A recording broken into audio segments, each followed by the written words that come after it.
వనపర్తి జిల్లా ఆత్మకూరు మండల కేంద్రంలో వడ్ల కొనుగోలు ఆలస్యంపై రైతులు గాంధీ చౌరస్తాలో ధర్నా నిర్వహించారు. ఈ ఆందోళనకు బీఆర్ఎస్ మాజీ ఎమ్మెల్యే చిట్టెం రామ్మోహన్ రెడ్డి మద్దతు తెలిపి రాస్తా రోకోలో పాల్గొన్నారు. కొనుగోలు కేంద్రాలు ప్రారంభించినప్పటికీ తూకాలు సకాలంలో జరగక రైతులు ఇబ్బందులు పడుతున్నారని వారు ఆవేదన వ్యక్తం చేశారు. ప్రభుత్వం వెంటనే స్పందించి వడ్ల కొనుగోలు వేగవంతం చేయాలని రైతులు డిమాండ్ చేశారు. మంచిగా చేస్తారు. సంచులు మోసి ఢిల్లీకి ఇక్కడ మనకేమో సున్నం పెడుతున్నారు.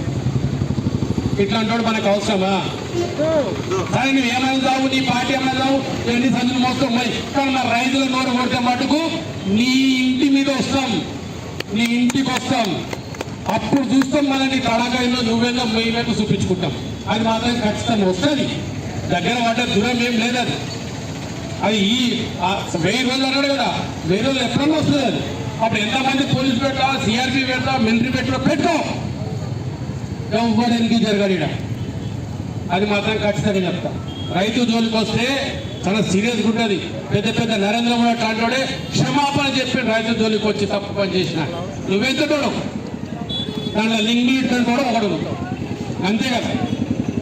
అందుకే తస్మై జాగ్రత్త సుమా, రైతు జోలికి వస్తే అమాయకులను మాత్రం మంచిగా చేస్తారు.